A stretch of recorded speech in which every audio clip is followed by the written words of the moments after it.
Please subscribe my channel. भगवान देवाधिदेव महादेव का चरित्र करा है कि ऐसा संसार में कोई नहीं जन्मा जिसके प्राण नहीं जाए, जाएंगे,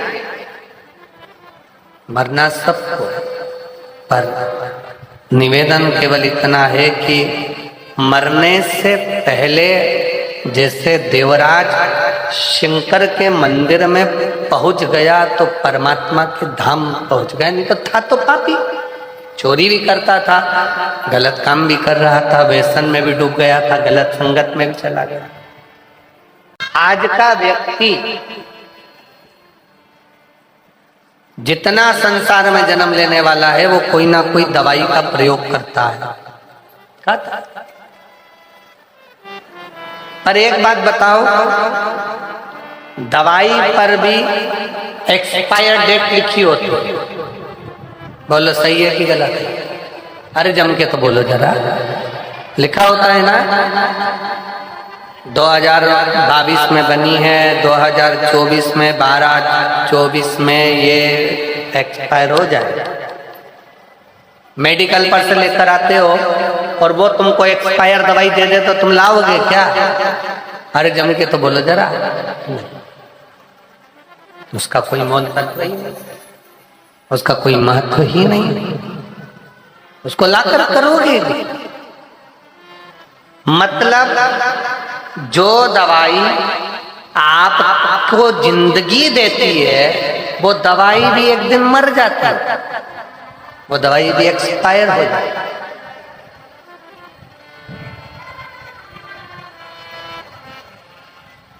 तेल की भी एक्सपायर डेट आती है। जो तुम क्रीम लगवाते हो चेहरे पर या लगाते हो उसकी भी एक्सपायर डेट आती है। बोलो बोलो जरा जम के बोलो, सबकी एक्सपायर डेट।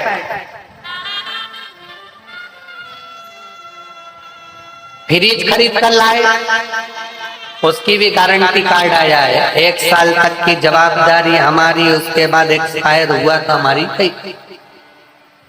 हर चीज की एक दवाई भी अगर खा रहे हो, दवाई भी ला रहे हो, छोटी सी पानी की बोतल खरीद कर लाए हो, पीने का पानी का बोतल लेकर बैठे हो, उस पे भी लिखा हुआ एक्सपायर डेट। जम के बोलो एक्सपायर हो जाए, एक्सपायर हो जाएगी तो तुम खाकर करोगे। दवाई एक्सपायर हो उससे पहले तुम उसको खा लो, क्रीम एक्सपायर हो उससे पहले लगा लो, पाउडर एक्सपायर हो उससे पहले पोत लो, पानी की बोतल एक्सपायर हो उससे पहले, अरे बोलो जम के, पी लो। और तुम एक्सपायर हो उससे पहले परमात्मा का नाम डालो। किससे बताओ?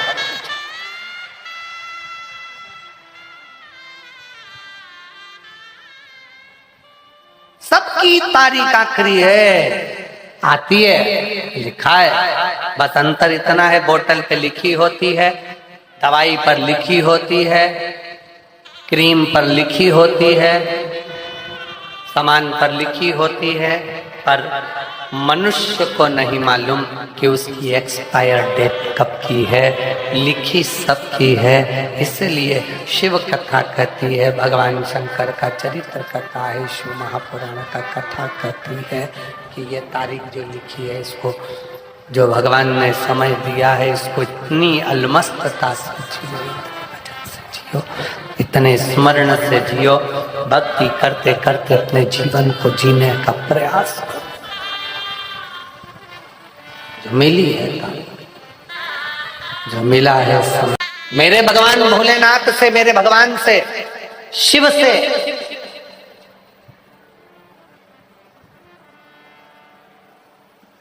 कभी जाना भगवान की शरणागति में तो उनसे कहना, बाबा बुढ़ापा देना, पर बुढ़ापे में पलंग मत पकड़ा देना। बुढ़ापा देना तो हाथ में माला पकड़ा देना, पर पलंग मत पकड़ा देना। बुढ़ापे में अगर माला पकड़ा दी तो चल जाएगा, पर बुढ़ापे में पलंग पकड़ा दिया तो नहीं चलेगा। बुढ़ापे में अगर पलंग पकड़ा दिया तो ना मैं चल सकती ना फिर सकती, दूसरे के मोहताज होकर जिंदगी जीती हूँ। मेरे बाबा, मेरे शंभू, मेरे शंकर, अगर बुढ़ापा देना तो हाथ में माला पकड़ा देना, पर पलंग मत। माला पकड़ाओगे तो एक दिन मैं तेरी शरण में चली जाऊंगी और मेरा जीवन स्वर्गमय हो जाएगा। अगर पलंग पकड़ा दिया तो ये स्वर्ग नहीं है, ये जीवन नरक है। जिनको पलंग पर पकड़ा हुआ देखते हो, पलंग पर तड़पता हुआ देखते हो, आईसीयू में पड़े हैं, वेंटिलेटर पर पड़े हैं, मौत भी, बड़ी बीमारियां शरीर में हो जाती है और वो मौत को मांगते हैं, भगवान अब तो उठा ले, भगवान अब तो उठा ले, और भगवान भी नहीं उठाता। जरा विचार करिएगा, भगवान से प्रार्थना करना कि बुढ़ापे में मुझे पलंग नहीं माला पकड़ाना, पलंग पकड़ाऊंगा, पकड़ाओगे तो मैं तेरे दरवाजे नहीं आ सकता, पर माला पकड़ाओगे तो ऐसी भटिंडा में कथा सुनता रहूंगा, तेरी भजन को करता, तेरी भक्ति को धारण करता रहूंगा, तेरे भजन को गाता रहूंगा, तेरा स्मरण करता। शिव कथा कर रहे,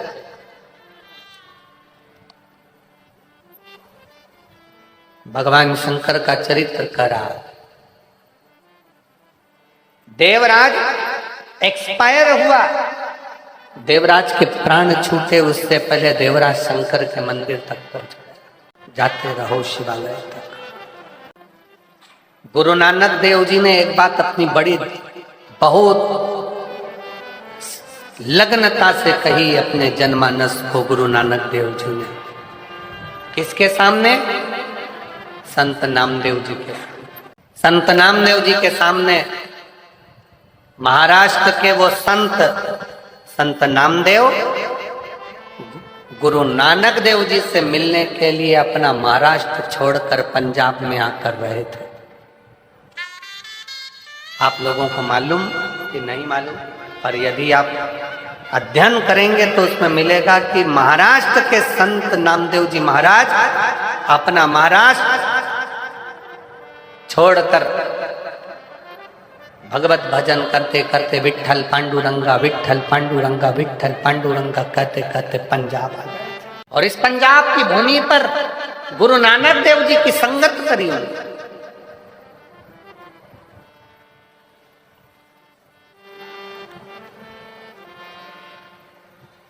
और गुरु नानक देव जी के पास में एक दिन संत नामदेव जी बैठे थे। संत और गुरु नानक देव जी और नामदेव जी दोनों ही सुमिरन करने वाले थे। भगवत नाम जपना, भगवान का भजन करना, स्मरण करना। एक दिन गुरु नानक देव जी ने नामदेव जी से कहा, नामदेव, अगर मानव की देह मिली है, गुरु नानक देव जी कहते हैं, नामदेव, अगर मानव का शरीर मिला है, मनुष्य की देह मिली है, तो संसार में आने के बाद भय भी बहुत होता है। भय भी बहुत होता है कि पाप मिलेगा कि पुण्य मिलेगा।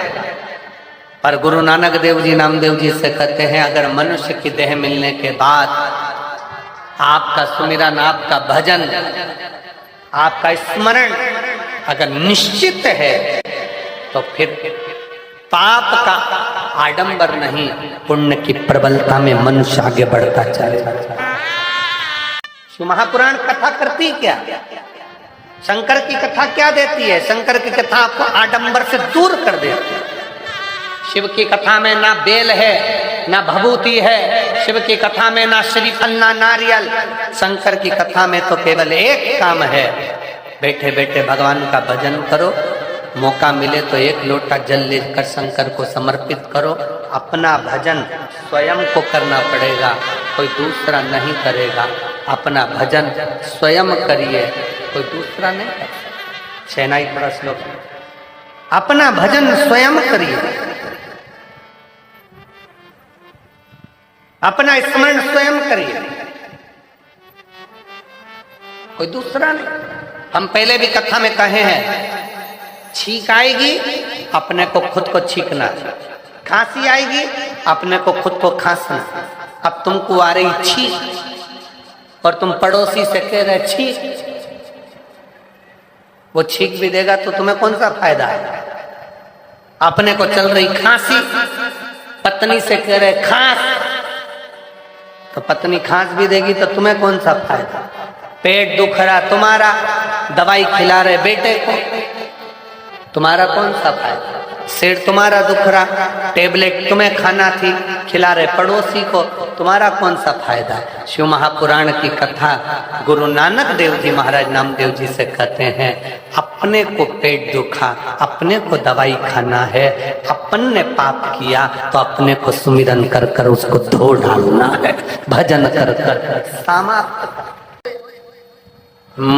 मत बुरे कर्म कर बंदे वरना पछताएगा, भगवान की आँखों से तू बच नहीं पाएगा, तू बच नहीं पाएगा।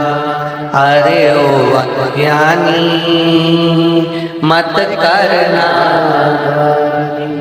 अरे ओ अज्ञानी मत करना, तेरे कर्म का फल भी तू ही पाएगा, जैसा किया तूने तेरे आगे आएगा। मत बुरे कर्म कर बंदे वरना पछताएगा, भगवान की आँखों से तू बच नहीं पाएगा, तू बच नहीं पाएगा। अरे ओ अज्ञानी मत करना, अरे ओ अज्ञानी मत करना। अपन को खुद भगवत भजन कर, स्वयं को भजन कर। वो कहते हैं ना, जो बोले सो निहाल। अब शब्द पर जाइए, जो बोले सो निहाल। जो जपेगा, जो भजेगा, जो बोले वही निहाल हो जाएगा। जो जपेगा, जो भजेगा, जो स्मरण करेगा, सुमिरन करेगा भगवत नाम में, भगवान की भक्ति में, प्रभु नाम में, ईश्वर के भजन में जो डूबा है, सत्य। Please subscribe my channel.